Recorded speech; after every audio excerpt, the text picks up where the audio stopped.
తిరుపతి జిల్లా కోట మండలం చిట్టేడులో వైసీపీ రాష్ట్ర కార్యదర్శి కొడవలూరు ధనంజయ రెడ్డి, కోట మండల అధ్యక్షులు పలగాటి సంపత్ కుమార్ రెడ్డి ఆధ్వర్యంలో చిట్టేడు, ఊనుగుంటపాలెం, మద్దాలి, కేశవరంలో ఘనంగా బహిరంగ సభ ఏర్పాటు చేశారు.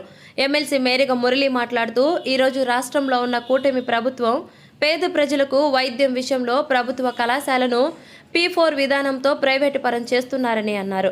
జగన్మోహన్ రెడ్డి ప్రతి జిల్లాలో ప్రభుత్వ కళాశాల ఉండాలి అని, తద్వారా వైద్యశాల ద్వారా మంచి వైద్యం, ఉద్యోగాలు కల్పించాలని సంకల్పించి తీసుకొస్తే దానికి తూట్లు పొడుస్తుంది కూటమి ప్రభుత్వం అని అన్నారు. ఈ సందర్భంగా దానిని ఎదుర్కొనేందుకు కోటి సంతకాల సేకరణ కార్యక్రమాన్ని మీ ముందుకు తీసుకొచ్చామని అన్నారు. రాష్ట్రంలో జరుగుతున్న దాడులను తిప్పికొట్టేందుకే వైఎస్ఆర్ కాంగ్రెస్ పార్టీ అధినేత జగన్మోహన్ రెడ్డి డిజిటల్ బుక్ అనే యాప్ ద్వారా నమోదు చేసి కఠినంగా చర్యలు తీసుకుంటామని అన్నారు.